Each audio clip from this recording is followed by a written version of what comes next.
This conference will now be recorded. Hello everyone. So today our topic is web services. So we'll be seeing what is web service, what are the components of the web service, and what is the architecture of web service. Okay. So first, let us see what is a web service. Okay, so web service is a small piece of code or a piece of software which provides a particular functionality, and it will be hosted over the internet. Any client application that wants to make use of this particular web application just makes use of this, just gets connected to the server which is hosting this web service and utilizes the functionality of that particular web service. Okay, so now all the mechanism here happens through request and response. So the client requests for using the web service and server responds to the request. Okay, so here the request response mechanism has a particular messaging system that is nothing but XML. So we make use of XML, that is extensible markup language, which is nothing but a counterpart of HTML. Okay, so most of the programming languages are compatible with XML, and most of them understand XML, and it is very easy language. It basically acts as an intermediator between two different development languages. Okay, so I can develop a particular software using Java. I can develop another software using .NET. So these two applications has to communicate with each other.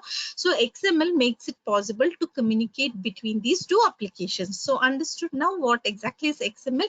XML will act as a mediator in making two applications developed using different programming languages to communicate. Okay, so here when we are talking about web service, everything in web service happens through XML. Okay, now see here, this is a basic request response mechanism. See, the client wants to access a web service hosted in this particular server, so it sends lot of web service request to the server. Okay, now server will send a response to this particular client. So I told you it happens through XML. So the client is going to send a XML request to the server, and server is going to send a XML response back to the client. Okay, now your XML messages are sent using a protocol known as SOAP protocol, that is Simple Object Access Protocol. Okay, we'll be seeing further in the further slides what exactly is it. As of now, you just understand the XML messages are carried by some protocol that is known as SOAP protocol. Now the SOAP protocol uses our standard HTTP. So your SOAP protocol will be binded with your HTTP, and the request and response will be transferred from the client to server and from server to client. I repeat again.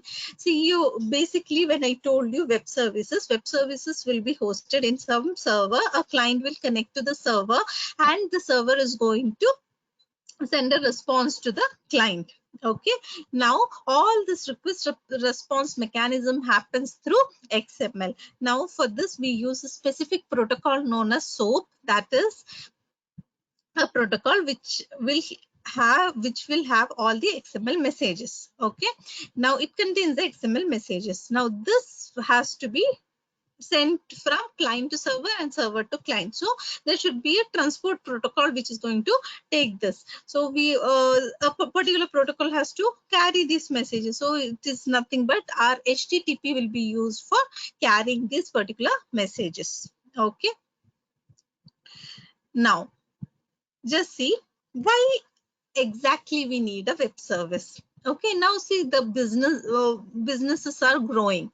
Okay, so each business or each software company will use their own development language. Okay, but at some point of time, a particular software developed in one language needs to communicate with the software developed in another language. Okay, or I want to use a particular functionality which I don't have in my organization. For all this, what happens is we will have a common platform that will allow these multiple applications which are developed on different programming languages to communicate with each other. So we will have a common platform that enables communication of all the softwares which are developed using different programming languages. Okay, so for this we need a particular web service.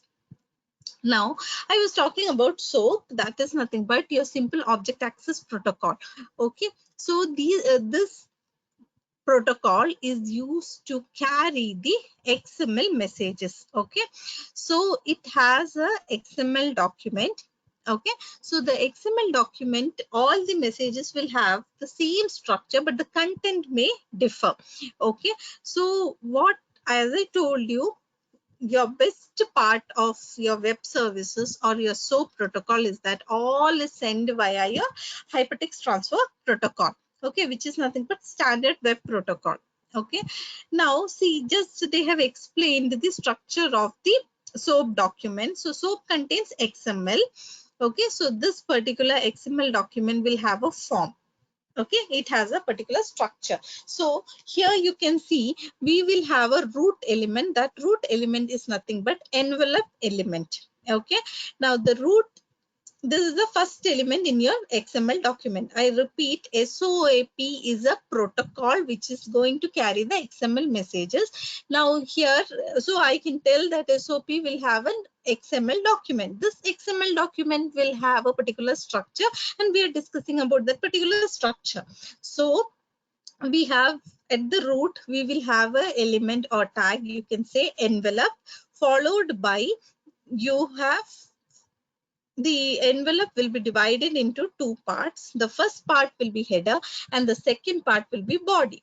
Now, the header will tell where this message should reach, to what is the location of the client, okay, to which particular client this message has to reach. Okay, and body will give me the actual message. What is the actual message of the XML document? Okay, so SOAP is a protocol which is going to carry the XML document. This XML document is going to have a format in which the first root element is envelope. Envelope has two parts, that is head and body, header and body. So header is nothing but it gives information where this document has to reach, where is, to which client this document has to reach. And secondly, we have body which has the actual message.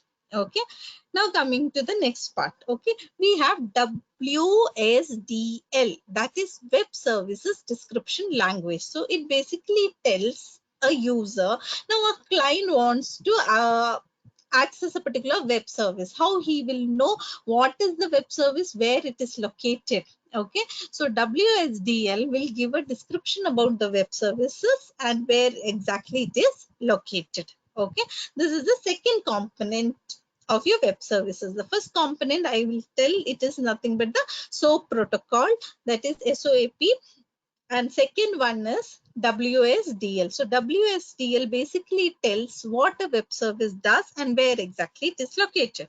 Okay, now a client will get to know about a web service through a WSDL, but how will a client know about WSDL? Okay, so we will have something known as universal description. It is universe UDDI. Okay, so it is universal description, discovery and integration. Okay, so what exactly it does is, it is like a database for all the WSDL files. So WSDL will give you information about the web service, where it is located, what it does, and UDDI will give you information about WSDL. So UDDI is a database which will maintain all the WSDL files. So the client application will have an access to the UDDI, and you from UDDI I'll get to know which is the WSDL. From the WSDL I'll come to know about the web service. Okay, so now the next part, last part we'll see is, one second, the last part is web service architecture. Okay, see, just understand this, you will just understand what is web service, how it works. Okay, see, we have service provider, service registry, service requisitor, Okay, requester and three operations. Okay, see, service provider is nothing but the particular server which is hosting that particular web service. Okay, it just creates a web service and it publishes the web service, okay, through something known as a broker. Okay, so the service registry, I can consider it as a broker. So service provider will publish whatever service that particular service provider provides by through a broker. Now your requisitor is nothing but a requisitor is a client application which is requesting for a particular web service. So it will find which web service it is looking for through the broker. So the broker will have access. It is an application which will have direct access to UDDI. I just now told you what is UDDI. UDDI will have WSDL. WSDL will have the web services. Okay, so whenever a client is requesting for the service, requisitor is nothing but the client wants to use a particular web service, it will inquire the broker. Okay, broker will have direct access to UDDI. From UDDI you will get that particular WSDL. Okay, now once you find the particular web service, the web service along with the request will be binded together. Okay, it will be binded together and sent to the client. Okay, so that's all for today. You just have to know what is web service, what are the components of web service, what is the architecture of the web service. So I told you web service is nothing but a piece of software which is going to provide a particular functionality and it is hosted over the internet by the service provider. Okay, any client application which wants to access the web service can contact the particular server which is hosting that web service and make use of the particular web service. Okay, I can give an example here. Amazon uses a web service. That functionality of the web service is just showing the value of or prices of all the products sold over Amazon. Okay, so Amazon is hosting this particular web service and the front end may be developed in Java or .NET. It doesn't have any problem. It can directly make use of this web service. So everything in web service happens through XML messages and it has a protocol which is going to carry the XML messages. That is nothing but your SOAP protocol. Okay, now you have WSDL, which is nothing but it gives you information about what exactly a particular web service does and where that web service is located, which service provider is hosting or which particular server is hosting that web service. This information will be provided by WSDL. Set of WSDL will be maintained in UDDI.